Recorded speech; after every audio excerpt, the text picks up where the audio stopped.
Good morning, everybody. This is David coming to you from beautiful and snowy and cold Helsinki, Finland. Unfortunately, today, all three of us are in productions, and there's no way in the world that we're going to be able to do a show. So instead, we're going to offer you a very special Best of Light Talk episode from way back in January 2020 when we spoke to legendary show producer, lighting designer, Marc Brickman. So sit back, grab a cup of coffee, eggnog, or whatever the hell you're drinking this morning, and enjoy.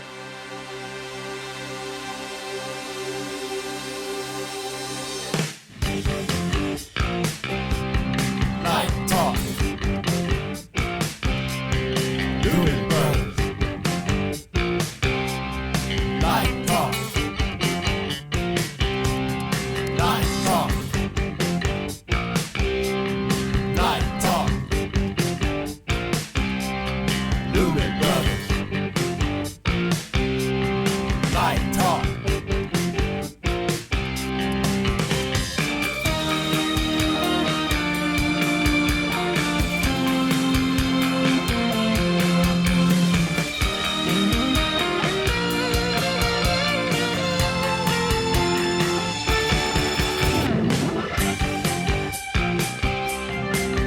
Hey, this is Steve in Dallas, Texas. It's Saturday morning, and you, my friend, are listening to Light Talk. And good morning. This is Stan in Gainesville, Florida. And today we are speaking with the legendary lighting artist, show director, and producer, Marc Brickman on Light Talk. And this is David in beautiful Long Beach, California. And if you don't already know, you are listening to Light Talk, and we are the Lumen Brothers. Today, we continue our Legends of Lighting series with my all-time favorite rock and roll lighting and production designer, Marc Brickman. Hi, Marc. How are you? You're making me blush. I've got your poster on the wall, and every night I kneel down and I pray that the What lighting poster? gods come touch me. Yes, the one with you up there. That's that Farrah and- Fawcett pose you did. Oh, wait, that it was Farrah Fawcett. Oh, I'm sorry, Marc, I got confused. Anyway, Okay, yeah. Stan, why don't you tell us a little bit about Marc's truly amazing career? You know, I'm going to make it short because it's so incredible that if we did the whole thing, we wouldn't have time for the interview. And, Marc is in my class every semester for the last 25 years doing this shtick that he did on some television magazine show years ago. So it is my honor to sort of read this to you. So let me just tell you a little bit about Marc, one of our legends of lighting. So we're just going to do some bullet points and get right into it. So in the music world, here's just a short list of some bands you might have heard of. Pink Floyd, Paul McCartney, Blue Man Group, Barbra Streisand, she's not really a group, Bruce Springsteen, David Gilmour, Whitney Houston, Neil Young, Nine Inch Nails, film, Minority Report, AI, Artificial Intelligence, Sam Raimi's Spider-Man, Running Man, iRobot, Cat in the Hat, and commissions at the Salzburg Festival, the 2012 relighting of the Empire State Building, Hans Zimmer live in Prague and on Broadway, Young Frankenstein, and recently Once Upon a Dream starring the Rascals. And that's just a few. So welcome to our humble little show, Marc Brickman. And David has our first question to get us rolling. Oh, by the way, we should mention right now that Marc did this fantastic podcast with the Geezers. That's right. We highly recommend people to check it out. I forgot the episode number, but we should do a link to that because it's really a really good interview. But we're going to sort of focus less on the technical areas and more on the art. So we're going to start off with, unlike many other live event designers, your design work is very theatrical. You create atmospheres and transitions and certainly tell a story with your designs. What do you attribute this to? That's a good question. In the beginning, it wasn't conscious at all. It was really all emotional in the moment. Over the years, I began, searching for why people would come up to me and tell me, this was incredible, or you're a genius, or all these things, because it freaked me out. I was either doing lights for Bruce Springsteen, or I would have been homeless. So I didn't understand what I was doing because I didn't get through college, even though I went to a very prestigious high school. What high school? It's called Central High School. It's the second oldest public high school in America. And it started in 1836. It's second to the Boston Public School. And at the time when I went in the 60s, and I graduated in 70, it was an all-boys school, and it took students from all over the city of Philadelphia. They had to be admitted to the school. And my father had gone there, and so I went there. It was a long trip from where I lived. There was a high school in walking distance from where I lived, but I had to get on 3 buses a day. So I read a lot, and then I started really reading about art and light and cinematographers. Started meeting cinematographers. Started meeting real artists. Started learning about painting. I basically educated myself in a very basic course of art history. I guess I started really understanding what I was doing because I didn't want to overthink it. I think if you overthink something, you get bogged down in the minutia. And music back then was very spontaneous. There weren't really tracks running with backup vocals and time codes for all the video, and everything had to be right to the second. Even with Pink Floyd, they would have a click track counting them in. And that was the first time I came up to that. I mean, Bruce was 4 hours of just untamed, savagery back then. So rock and roll, baby. Yeah. I mean, it was that, and among that, there was Carole King and Jackson Browne and the whole West Coast side of the music business that I got involved in. But Bruce taught me how to be spontaneous by just being savage. That's probably the word. There was just, take no prisoners. He destroyed every audience. So, when I got to Pink Floyd, they had counts just to keep the film in sync, even though it really wasn't. It was a wild sync. And so they counted in, so everybody started on time, and then the click would go off. That's interesting. There was a couple of other segments, like on the run, when we would have to let the plane off. We would, as soon as the film started, we'd start the click. So you were, it was like 32 to 34 seconds. You had it before the end that you had to say go for the plane or the bed. But I just learned. I learned by actually working all the time. That list you read is pretty scary. Made me really tired. In a good way. It's great. Yeah, I got exhausted listening to it. Just to follow up, we were talking about the theatrical nature of your designs. You mentioned Pink Floyd, obviously the Genesis, a lot of these other great theatrical type bands. And this is music that tells a story. It's really interesting that that's how you started this, and you really didn't overthink it. It was all Bruce. Yeah, it was all Bruce, because when Bruce, in the beginning, we had 24 lights, but when he would start telling these stories, to have him in a follow spot didn't feel right to me. It was a feeling. It just didn't feel right. I wanted it to be, in my mind, what I was looking at, I wanted it to be more mysterious. I didn't want to see his face. Right. I wanted him to be every man. And so everybody could relate to him. He wasn't like being pointed out with a light. He was just really more of a painting. But I didn't know that I was doing that. It wasn't conscious. It's like jazz. Yes, exactly. Just a small follow-up. Do you think that you were born with that artistic intuition? I think everyone has the ability to be an artist. I saw David Byrne's show twice in the last month on Broadway, and he talks about, when you're born, you have millions of connections, and then you lose them over time, these connections, because you're taught to look at other things. And I've been reading a lot of books lately about, because there's so much focus on people's behavior these days, and you have all these labels. But at the end of the day, I think that, each of us are born with all the same abilities, but some come to the forefront naturally and maybe even environmentally, at times. But I don't get hung up in it too much. I mean, like I said, for me, it was survival. I just had to work because I wanted to eat. And I think at the end of the day, it's just a basic human function to eat. So Yeah, I've heard that. I read a book about eating. Yeah, that's true.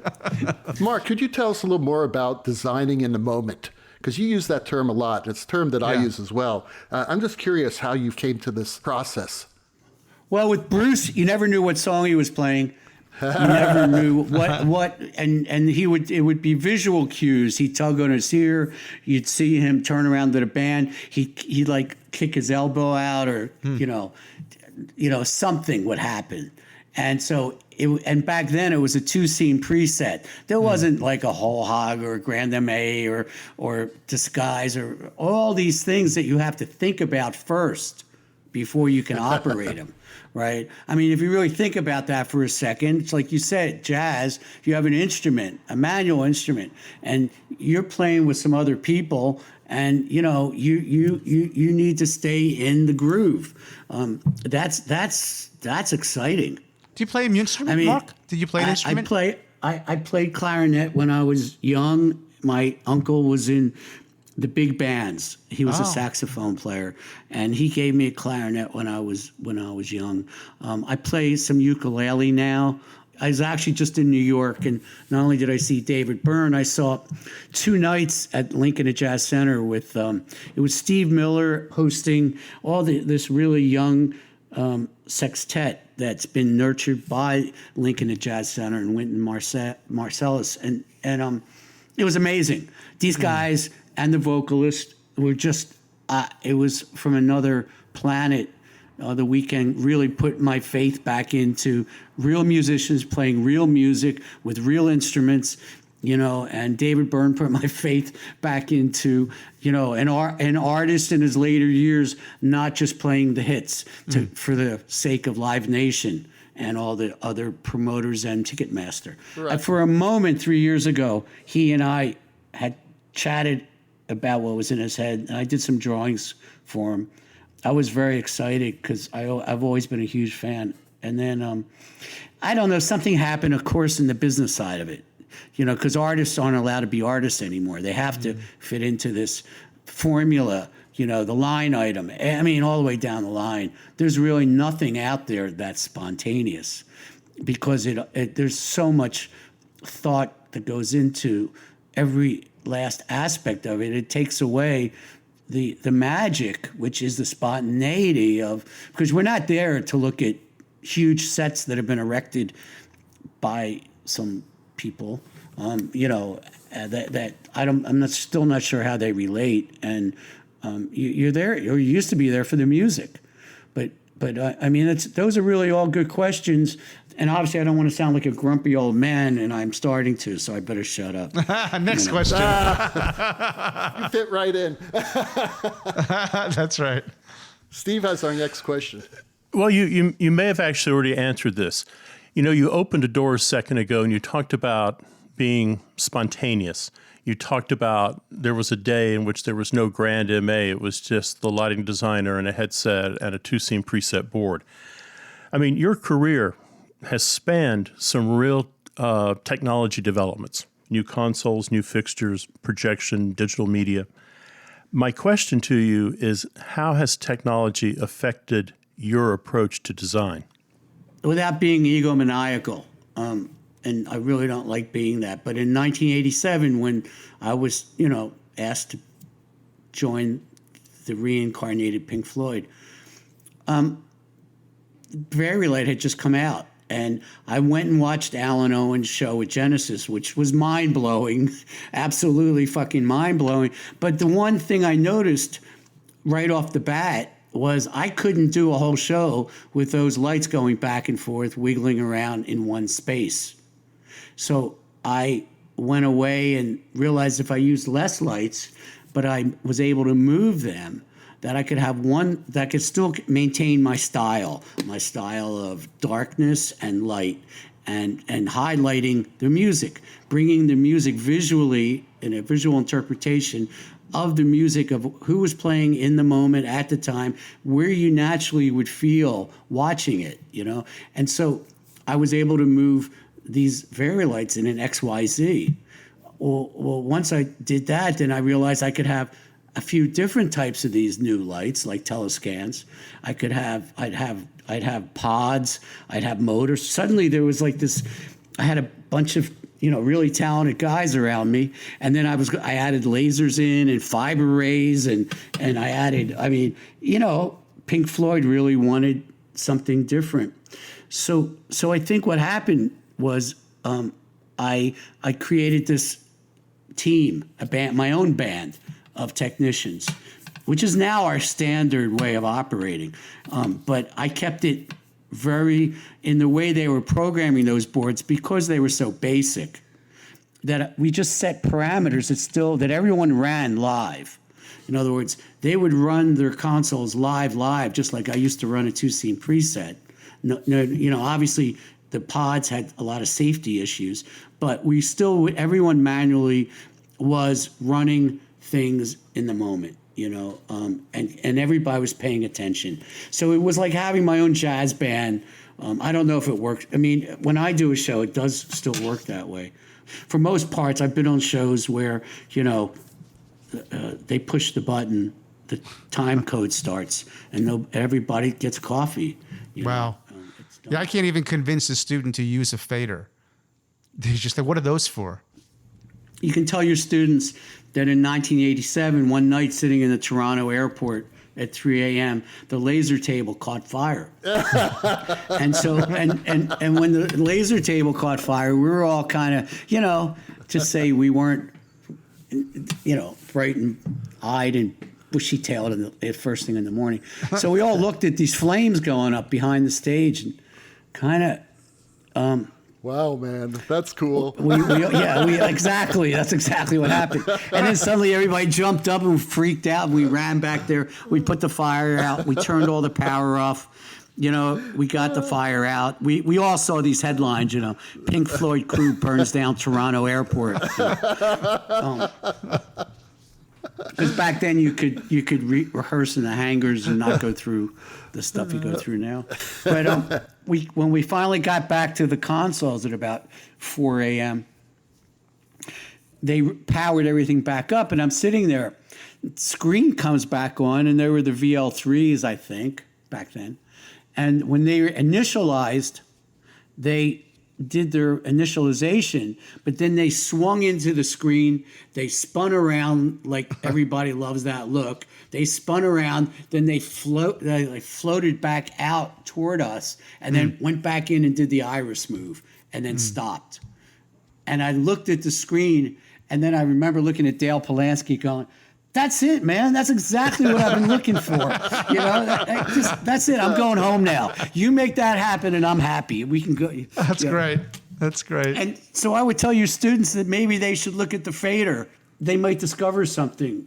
When I first saw that cue, I said, "How did he come up with this? This is so brilliant." Because it's like a kaleidoscope, and it's just like sweeping across. It was a mistake. I know. It was a mistake. It happened. Mistake. And I got to be honest with you. A lot of my favorite moments in some shows have always been a mistake. Absolutely. We've been doing things, pushing buttons, not really getting there. And then suddenly somebody might push the wrong button, and I've always got my eyes open, and it's a mistake. That's the key. That's the beautiful thing. You just said it, is that you had the eyes to see it as something more than a mistake. You saw it as something as art, right? You had your eyes open. You were watching, and you went, "Hey, that's cool." It doesn't matter how it got there, does it? Right? Yeah, and so technology actually, if it's not taught correctly, like for instance, so everybody used to watch those shows and they emulated it, and I'm very flattered. But what they didn't really ever pick up on was what I just said, was that it wasn't because it was so thought out. It was the fact that I'm just always open to opportunity, and then I have to make a choice. And really, I mean, that's for me, I guess, the way I do things. You have to be that way to be a musician. Being a musician is listening. I mean, if you're in jazz band, you have to listen to what everyone else is doing. And it's the same thing in light, because you're listening to everybody. Yes. It's fantastic. It's a good place for the follow-up question, Steve. And I think Mark's already answered it. I guess the question is, as we enter into this kind of arms race with a new piece Yeah, of lighting equipment every week. Right. Do you think that that's getting in the way? Do you think that people are not? What can I say? They're not creating anything. They're just looking for that effect. And so we see it hit in that show, and then we never see it again because no one wants to use that effect because it's been used. Well, when you say that effect, it's usually effect that the engineers in at the manufacturers. Exactly. Yeah, and you're relying on them, and they never come out and see the shows. They're caught in their ones and zeros. That's the last thing they want to do is like go on tour and let even the pain and suffering of a crew bus, inform your decisions because you're so worn out that you. But then you suddenly see something that lifts you up. But look. When I started, that was a time that'll never be repeated. We're in a completely different, day and age now. I think, though, we're still all human, and I think that what gets failed to be taught, and that's just basic education starting back when you're first born, is just mystery, not having everything so revealed. It's like, it's social media for me is great, but, everything in moderation. I just, but again, I'm sound like an old man. I think I probably would feel a little bit better about it if everything just wouldn't be repeated and look exactly the same. Like I said, like David Byrne's show, he was on this from the very first moment, and he embraced the technology but dialed it back to simplicity. I don't think there's very many of the lighting. They all think more and more and more, and I'm not criticizing them, but they are in a pattern, especially at the big shows, where it's these and they think they have to have the newest, greatest light that's out there. But at the end of the day, if you start with darkness, and you turn a flashlight on, you're going to feel something. Well, maybe the follow-up question is who's getting in the way? Is it the manager? Is it the producer? Is it the record label who's saying, don't take any chances right now, just give us the show that we know will sell a ticket? No, because that's always been present, that attitude. But I think what's different is that the artists themselves aren't that involved to begin with. They're more involved in their social media and brand marketing and how they can become more and more famous, which then trickles down to the agents and the promoters. And then you're dealing now with like one promoter in the world who does everything. And not that they tell you what your show should look like, but they have certain line items. There's a certain expectation. If you don't have a big LED screen, well, the audience isn't going to be happy. I don't know how many times I've been told that. And I'm like, and how do you know that? How do you know the audience isn't going to be happy? I mean, like just because you had it there last week, you think you have to have it again this week? That was somebody else's. That was another band. That's not this band. Why do you have to have the screen? Why? Guess what? What? Like Sheryl Sandberg says, why don't you have to lean in? I mean, I don't get it. I mean, we promote one thing, but nobody has the courage to and it's usually the big bands. It's going back to your Bruce Springsteen statement about I want to see him in dark or he's every man. There's not a follow spot picking him out.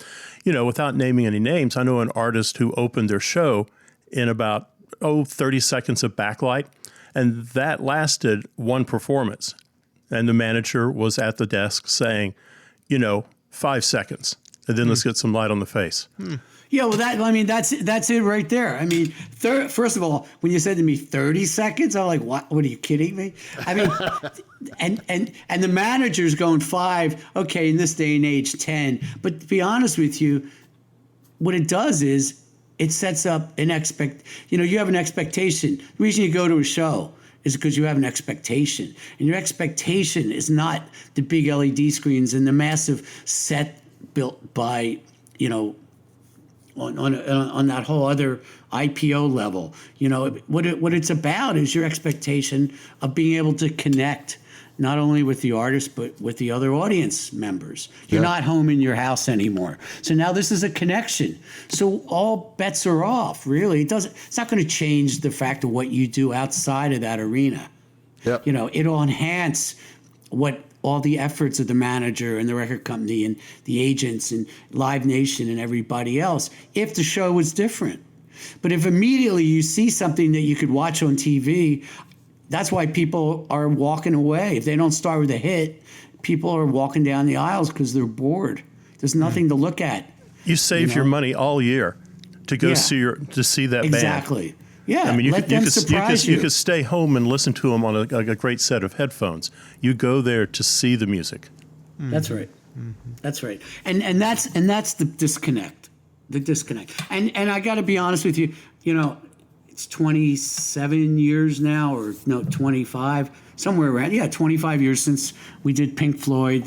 Pulse, and the Stones are out there. Then there was U2, and And Willie Williams and Mark Fisher were always a great team. Mark Fisher and myself were always a really great team because I loved Mark and I miss him. And I think that during the period of the 90s, those shows had such an effect on everyone that the young designers that are out there now, that's what they grew up looking at. Because they were young, they probably remembered the really big spectacle moments. They weren't really understanding the rest of it, I don't think, because they were probably in a stadium. They weren't in a theater. Right. And and a lot of people probably don't go to theater anymore. But theater is really where it starts. Theater is intricate to the people learning how to think differently, because in theater you will see darkness, and you will go to a ballet. I mean, go to your community theater, do something that is not on the screen, where it's a connection with live human beings. And I think, I don't think I could sit here and preach and everyone's going to stop using all the buttons that all these consoles come with. But I think maybe another generation could learn how to maybe, really appreciate all the depth of the artists that are out there in the world. Not just myself. I still don't understand why people study me. So I think that's just stupid. But you're sort of an icon in some ways, Yeah, I don't get that. Maybe that leads right into Stan's question. It does. Okay. Stan, well, that's a perfect. I thought that I will, but I thought you sort of answered it. But maybe I'll ask the question and see where you go with it. So I'm fascinated on your thoughts of, chiaroscuro, of light and shadow, because your work is so highly theatrical. You use contrast to great effect. And darkness is a key element. But, you talk about what's missing in lighting education, how to train young people to think about darkness. And although I have a hard time telling my students to turn the light on sometimes, they think about darkness too much. And it's a balance, right?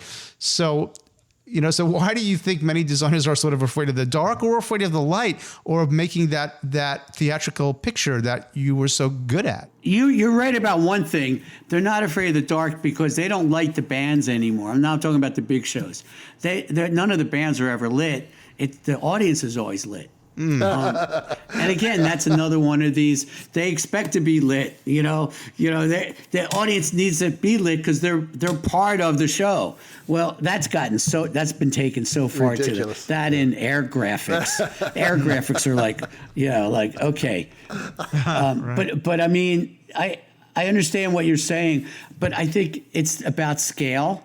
So if you have the darkness in a theater, or your students are afraid, that's good. But when they start putting one light on at a time, they start seeing something. It's always the negative space between the light. Right. So when I talk about the darkness, I'm also talking about the negative space, which makes people larger than life. The bands are really dark these days, and they're paying for it. No one's ever going to speak to me again after this, but it's okay. No, I don't know about that. This might help. Anyway, hey, so Mark, I saw your Rascal show, Once Upon a Dream, at the Greek a couple of years ago. It was excellent. I really loved it. And, Thank you. Partially because I'm a huge Rascals fan.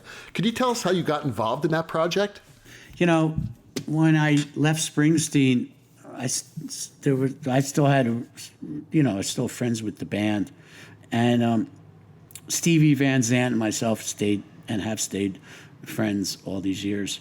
So he called, and that was his lifelong dream, was to Right. We were like we were like Zero Mostel and Gene Wilder. and Gene Wilder, you know. Stevie was Zero Mostel and I was Gene Wilder, you know. And that's how we got there. I got to tell you, the Rascals, when I was a kid, I just loved the Rascals. And Dino Danelli was my hero.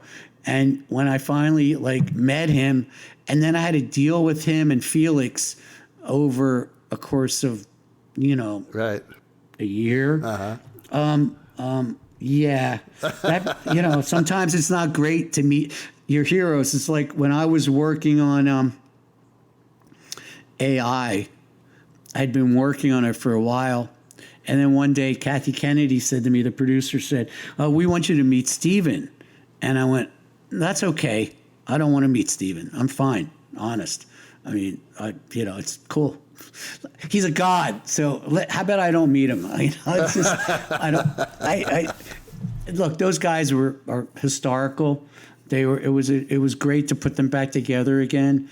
But sometimes you can't go backwards, right? And so it was fun. I'm glad it happened. We have great memories. We had a great run on Broadway.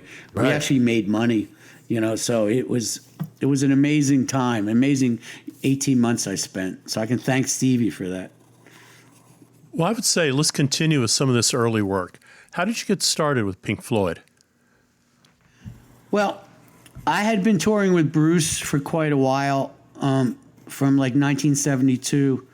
And in 1977 or 78, I moved out here to L.A. I left Monmouth Beach. And I started working for other people also, like Boz Scaggs. And I started working for Carole King and, like I said, Jackson and, other people. And it was just around this time. Actually, 40 years ago, almost to the day. It was a week before Christmas. No, or maybe, I think it was. It was. I don't know that you could probably look up the date, but Pink Floyd, everyone knew, had been building the show at the sports arena for well over a month. Everybody in town knew that they were spending millions of dollars, and it was a rock opera on the grandest scale. My phone rings, and in my studio in West LA, and I get a call, and it says, they asked for me in a British accent, and I said it was me, and they said, well, this is Steve O'Rourke. I'm Pink Floyd's manager, and we're having a bit of a problem down here. And so I thought it was one of my British friends winding me up. So in my notorious wise guy that I am, I said, I'm so happy you called. I need 25 tickets for tomorrow night. and what you heard on the phone was silence, and then you heard this, I don't think you understand. I am Steve O'Rourke. I am Pink Floyd's manager. We're having a bit of a problem down here. Would you mind coming down to visit us immediately? And I said, yeah, sure. So I went down there, and at that, the Pink Floyd of my life, musically, I was a fan, as other people were, but I was mostly, David Gilmour was the one, because they were like an anonymous band. Right. They really were. Love that. And Gilmour was the one that I really had clicked into up to that point. So when I got down there, I was introduced to Gerald Scarfe first. I didn't know who he was. Then Roger came out. I was introduced to Roger. And then they took me for a tour of what they had been doing. And it was mind-blowing. I mean, it was just out of, nobody had even attempted anything like this ever. And they said to me, we're in a bit of a jam. There's something missing, and we need your help. Would you mind coming back this evening for a dress rehearsal? Then tell us what you think. So I said, okay. So I went away and came back a few hours later. And they didn't think I was going to come back. They thought they had scared me. And I watched the show, and I brought a set of 3x5 cards with me, and I wrote all these notes. And after the rehearsal, I was ushered into Roger's trailer. And I think it was Roger and Gerald, but I'm not sure. It might have just been Roger and me. And we started talking. And he said, well, what did you think? I said, well, you know, everything is on all the time, right from the get-go. So I didn't know what the hell was going on, but I did write a whole lot of notes. And I started going through the notes. And he said, well, what would be the first thing you would do? I said, the first thing I would do is not bring the cherry pickers up on the downbeat of the first song. I said, I would save the cherry pickers. Yep. Because you have pyro in the first song, you have pyro going off, the band's here, you got a ghost band behind you. Nobody knows what the fuck's going on. And I said I'd wait until you get to Another Brick in the Wall, part 2, where you hear this helicopter sound. And I'd say I'd start it in darkness, and then the cherry pickers come up during the helicopter sound. I think if we can start with that, you know, I think we that would become the, you know, the way we can work together, you know, where I need to turn things off, you know. I mean, I don't need to put any more things on. So when we do really big things, they matter, you know. Right. I mean, you're opening tomorrow night, you know. So as soon as I said that, somebody else was there. He turns to somebody and goes, "Get me Graham." So Graham Fleming came in, who I didn't know was the lighting designer, but he was also part owner of Britannia Row at the time. And he walks in and Roger looks at him and goes, "You're fired. You have cotton in your ears." You know? Oh, God. And I looked at Graham and he looked at me like he was going to kill me, you know. And I mean, we became friends later. Sure. But and then he goes, "You're dismissed." And Graham leaves, right? Very British. And then he looks at me and he says, right, he goes, "Well, we open tomorrow night, so you have a lot of work to do, and so you're dismissed," right? And so Steve O'Rourke was there, so he walks out with me. And I'm like, what the fuck did I get myself into? So I walk through the vomitorium, and as I walk through, there's like, you know, 200 guys working on this thing. It's the last night before it was. And suddenly you hear all the work come to a stop. It was like that Merrill Lynch commercial where, you know, everything gets really quiet, you know. And I'm thinking, oh, I'm really fucked up. And then 2 guys start walking toward me, and they both walk up to me, and the one guy goes, "Hi, I'm Robbie Williams, and I'm in charge of the sound." And the other guy goes, "Hi, I'm Mark Fisher, and I think you need our help." And they became my best friends for years. And somehow we got through it, you know. Graham almost killed me the next night. He was still there. He didn't get fired. But I mean, yeah, that was how I started with Floyd. That's amazing. Wow. Well, let me ask you a question, and this may be too sensitive to answer. Did you get your 25 tickets? I'll say yes over the years, and a lot more than that, you know. So I'll say yes to that. I did. Maybe not that night, but I did. Since we're talking about Pink Floyd, I have a couple of follow-ups here because I saw Pink Floyd in 1970 in Fort Lauderdale, sitting in the dirt, you know, and their big lighting effect was basically cranking up the Genie Towers at the very beginning and then having a mirror ball at the end. It was always about the music, the sound, and it was about these spatial effects. And then I saw the Division Bell tour, which is the Pulse, you know, from the Pulse DVD. And it's interesting because the very first song of that concert was Astronomy Domine. And you used a lot of like the liquid light effects, or it was a film that looked like liquid light effects. No, they were real.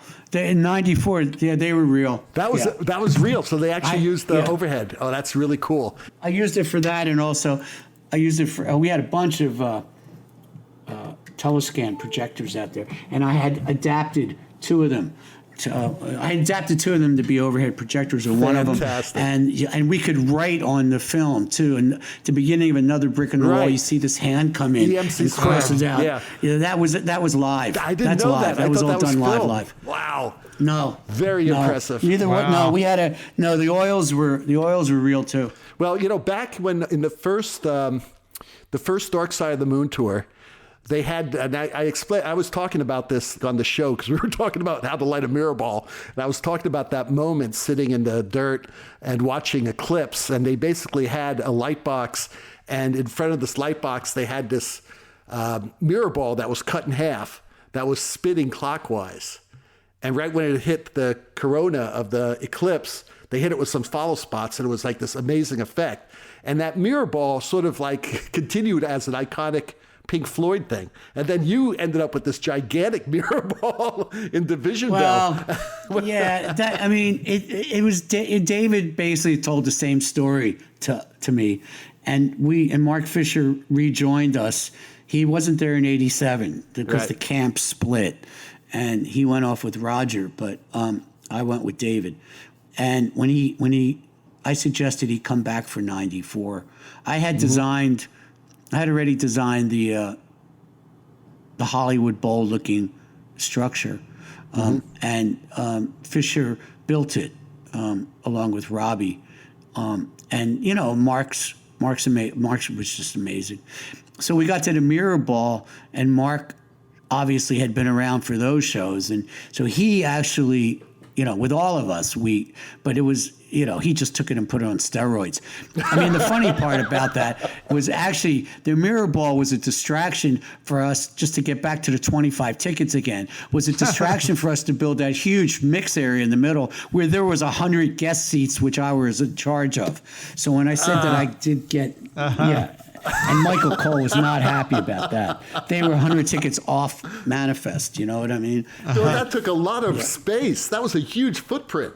Yeah, if you could look at it. Yeah, well, I said to Fisher, well, if you're going to put that out back behind me, then I want a huge, I want a guest area in front of me with a nightclub underneath. And there was. There was this nightclub underneath the guest area where the band would come out and play, including David and Nick. They'd come out too. Sometimes at intermission and the crowd never even knew, Wow. And they would play for the guests. I mean, we would have our parties out there.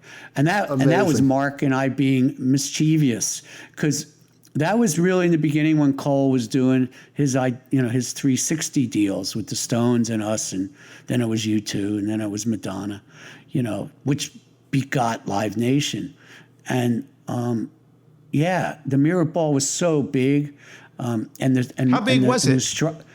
It was 30. It opened to 36 feet in diameter. I think David was right on. Yep, I was right on. I said 40 feet. That's pretty amazing. Yeah, I think it was I'm pretty sure it was 36 feet. They auctioned off those panels, the leaves, 2 years ago. They told me they were saving one for me over in England, but to ship it over here is just stupid. That's just like, Where are you going to put it? I put it in my backyard, but I'm already in trouble. Yeah, I'm in trouble with my neighbors already because Phillips has lit my property, and I saw that. That was advertised on the Phillips website. Yeah, I know. I get in trouble. It got vandalized last week. Oh no! Actually, and I didn't. I just remembered I didn't call my insurance guy today. Yeah. I got the next question, which is sort of moving into the future a little bit, or your present. So, could you tell us a little bit about how your work in concert lighting led you to the art that you're making now? Because you mentioned on the Geezers podcast, Leo Villarreal and James Turrell, both people I have a lot of respect for. And tell us about your entry into the world of fine arts. I'll get back to David Byrne. He's 73 now. David Gilmour's 73. I'm hanging out with Steve Miller. He's 76. Roger Waters is probably 74. I mean, I'm going to be 67. If you don't continually change and try to continue exploring and challenging yourself, I mean, I don't know. I mean, to me, that's not really being an artist. I mean, if I'm walking around telling people I'm an artist now, I need to be doing other things. And so, and obviously with technology the way it is, now you really could do this type of, I'm working on some things right now that are really very interesting with some young video artists and coders and things that are part of the company, the collective we have called Tactical Maneuver. We have an artist collective. And so I have young people that work with me, and when I say young, it sounds like I'm really old, but no, they're all artists. They're in their 20s and 30s, and amazing. And we all have a really good time. I like being dad, and you know. Are you hoping to see some of that work be commissioned or landed in museums and kind of give a legacy to your, sort of like you're taking your talent and then giving it to society in sort of a permanent collection of some kind? Is that sort of the goal? I mean, I did a film 4 years ago that finally went on permanent exhibition at the Empire State Building 3 weeks ago, and the owner of the building has been very kind to me, and they put me in the new big exhibition. They have this whole new experience there, and they spent a lot of money, and they've featured me on the 80th floor. So that's my first real installation. Yes. But Yeah. and it's treated as an art piece. Right. We have another art installation at another one of his buildings in Manhattan, a very prominent building. And that's treated as a gallery installation, even though it's not in the, let's say the mainstream galleries. And, we look at ourselves as artists, plain and simple, you know, so just that's what we do. Very cool. Yeah, the website is great. I stumbled into it. That's how I got your email. And but you're sort of stealth in a way, and then I realized it was you, and I'm excited for you. I'm excited to as somebody who's looked at your work over the years, to see what you produce now is also very exciting for me, and for the young people who should be following your work. Yeah, I mean, I appreciate that, and it's fun. I mean, it's good to be alive, and I have a 10-year-old daughter, so I have to stay current. Right. Very cool. Let's go back for a second. And I just want to tell a real quick story. When I was teaching at SMU many, many, many years ago, one day Jim Waits gave me a call and he said, "What are you doing tonight?" And I said, "Oh, nothing." He goes, "Grab your students, come to Texas Stadium." He goes, "Tonight's the final dress rehearsal for the Genesis The Way We Walk tour. And, come on in. You could look at the lighting rig. You check out the show, meet, the designer. At the time, I didn't know it was Marc. And we did. We went down there to Texas Stadium. There was probably about 250 people there, in the audience in Texas Stadium, if you can imagine. And we saw this amazing show. And after, I forgot if it was after or before, Jim introduced us to Marc, and it was great. The students were thrilled. And it was a fantastic design. And Marc did a lot of some of the things you never did before, like using those jumbotrons as a video projection screen, which was amazing. On railroad tracks. And didn't you have guys driving them? Weren't they manually driven? They were. It was the first time, that you had like a large scale screen. It was before LED. Right. The jumbotron was state of the art, and they moved. Yeah. There was a lot of really interesting people. Geiger Engineering out of New York were actually the people that, and the water ballasts underneath the PA were huge to allow those lights to go up and down the wires. And also it helped support the railroad tracks. They were railroad tracks in the back. It was crazy. That's interesting. Morris Lida, who lives in Australia, I just spoke to him last week. He was our production manager, mad genius. He anything I would say he would just go and do. I mean, he was completely crazy, and he had been with Genesis for years, and I dearly love Morris. He was a character. Those were the days when there wasn't, the accountants and the promoters and, everybody was independent, and people expected these bands to surprise them, and the bands were very involved artistically, and nobody said no. Nobody talked about their brand presence or any of the other stuff. It was a different time, right? So there was a lot of room to be creative. and to spend money. It was like the golden age of rock and roll design because you had enough technology that you can create some incredible theatrical moments. Stevie Van Zandt always said it, and he's said it for years, that we've lived through the Renaissance, or the Renaissance, a second time. And he said golden age also. I just must tell you that there are songs on that DVD, and again, it's this tour is actually out on DVD. It's a decent filming of it, especially if we consider the time.